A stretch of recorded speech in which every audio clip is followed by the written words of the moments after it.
షష్ఠి గురించి వాళ్ళు తెలుసుకునే ప్రయత్నం చేద్దాం. సుబ్రహ్మణ్య షష్ఠి రోజు ఎట్లాంటి నియమాలు మనం పాటించాలి, ప్రత్యేకంగా స్వామి వారికి ఎలాంటి నైవేద్యాలు పెట్టాలి, ఇట్లాంటివన్నీ కూడా తెలుసుకుందాం. ఇక ప్రజెంట్ మనతో అయ్యగారు ఉన్నారు, ఒకసారి అయ్యగారితో మాట్లాడు.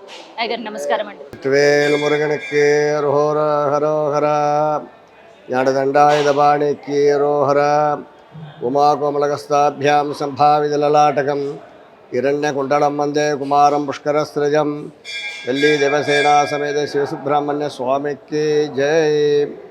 రేపు సుబ్రహ్మణ్య షష్ఠి 7వ తారీఖు శనివారం నాడు ప్రత్యేకంగా సుబ్రహ్మణ్య షష్ఠి ఉంది. ఇక్కడ సుబ్రహ్మణ్య షష్ఠి ఉన్న వాళ్ళకు ప్రతి పెళ్ళి కాలేని వాళ్ళకు, ప్రత్యేకంగా పిల్లలు లేని వాళ్ళకు, పుత్ర సంతానం లేని వాళ్ళకు, అదేవిధంగా మళ్ళీ రాహుకేతు దోషం ఉన్నవాళ్ళు, కాలసర్ప దోషం ఉన్నవాళ్ళు, కుజదోషం ఉన్నవాళ్ళు ప్రత్యేకంగా సుబ్రహ్మణ్య స్వామికి అభిషేకం చేయించుకొని ఆ రోజు అష్టోత్తర కలశాభిషేకం చేస్తారు. ప్రత్యేకంగా ఘనంగా మార్నింగ్ పొద్దుగాల 6 గంటలకే చేస్తారన్నమాట.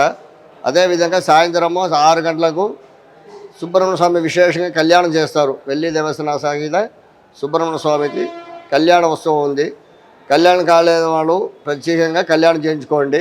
పిల్లలు లేని వాళ్ళు ప్రతి షష్ఠికి ఉపవాసం ఉండి ప్రతి షష్ఠికి సుబ్రహ్మణ్య స్వామికి అభిషేకం చేయించుకోండి. అభిషేకం చేయించుకొని ఇందాక కంటిన్యూ సంతానం కలిగిన వరకు మనం అభిషేకం చేయించుకోవాలన్నమాట. ఏదో ఒక రోజు చేసినా 2 రోజులు చేసినా పోకూడదు. ప్రతి సంతానం కలిగిన వరకు ప్రత్యేకంగా అభిషేకం ప్రతి షష్ఠికి అభిషేకం చేయించుకోవాలి.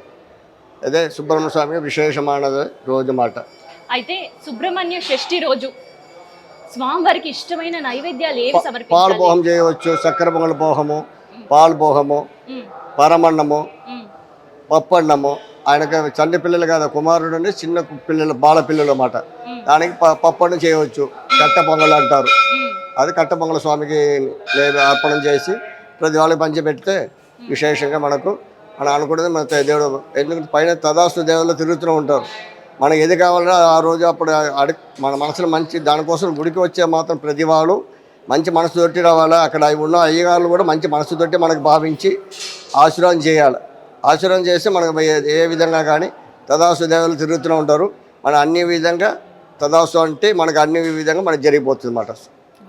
మరి ఉపవాస దీక్ష ఎలాంటి నియమాలు? ప్రతి షష్ఠికి ఉండాలి. ఉపవాసం అంటే సంతానం లేని వాళ్ళకు ప్రతి షష్ఠికి ఉపవాసం ఉండాలి. ఒకరోజు 2 రోజులు ఉండేసి ఉపవాసం అనేది కాదు. మీకు సంతానం కావాలంటే ప్రతి షష్ఠికి సంతానం కలిగి బాబు పుట్టి తీసుకొచ్చే వరకు ప్రతి షష్ఠికి ఉపవాసం ఉంటే అభిషేకం చేయించుకొని ఒక పుట్ట భోజనం, ఒక పుట్ట టిఫిన్, నైట్ పుట్ట టిఫిన్ చేసుకోవాలి, మార్నింగ్ పుట్ట టిఫిన్ చేసుకోవాలన్నమాట. సంధ్యోదయం అయిన తర్వాత భోజనం చేయకుండా 2 పుట్ట టిఫిన్ చేసుకుంటే చాలా విశేషం. ఖాళీ ఉండలేని వాళ్ళు ఏం చేస్తారంటే ఒక పుట్ట టిఫిన్ చేసుకుని ఒక పుట్ట భోజనం చేసుకుని ఉంటారు. అది మధ్యాహ్నం పుట్ట టిఫిన్ చేసుకుంటే సాయంత్రం పుట్ట నైట్ సంధ్యోదయం అయిన తర్వాత అప్పుడు భోజనం చేసుకోవడం. అదే పాలు. సో తినే ఆహారంలో కూడా ఎలాంటి నియమాలు? ఎల్లిపాయ కంపల్సరీ కలిగి ఏ ఉపవాసం ఉన్నా కానీ ఎల్లిపాయ మసాలా పదార్థాలు అస్సలు వాడకూడదు. అప్పుడు నామినేషన్గా ఉండనట్టు. ఫుల్ మసాలా పదార్థాలు మనం వాడిన తర్వాత ఉపవాసం అనేది దేవుడు స్వర్ణమే రాదు మనకు. దేవుడు స్వర్ణం కావాలంటే వాటి కడుపు ఎండి ఉంటేనే దేవుడు కాపాడు రక్షించడం మనం అంటాం. కడుపు నిండా ఉండదు అనుకో, దండం పెట్టుకుని పోతారండి అని పక్క గుడికి వెళ్ళిపోతారు. అది ఉపవాసం అంటే అది నియమం అన్నమాట. అదే టిఫిన్ రవా సంబంధించిన పదార్థాలు తింటే బాగుండొచ్చు. పూరి కానీ, ఉప్మా కానీ, చపాతీలు కానీ ఇట్లా తింటే మంచిది. ఎల్లిపాయ అస్సలు కలపవద్దు. మసాలా పదార్థాలు తినకూడదు. ఏ నియమాలకి ఉన్నా కానీ, ఏ ఉపవాసం ఉన్నా కానీ ఎల్లిపాయ మసాలా పదార్థాలు అస్సలు వాడకూడదు. అది విశేషం. దీక్షగా ఉన్న నియమాలు. అది సో జాగరణ అట్లాంటివి కూడా ఏమైనా చేస్తుంటారా షష్ఠి రోజు? ఉంటే ఉన్నవాళ్ళు ఉంటారు, కొంతమంది లేని వాళ్ళు ఉండరు, అవసరం లేదు. ఆ రోజు షష్ఠి పిల్లలు కావాలన్న వాళ్ళు ఆ రోజు భార్య భర్త ఇద్దరు కలవకూడదు. సెపరేట్ మంచి నీళ్ళలో పడుకోవడం. అది నియమం.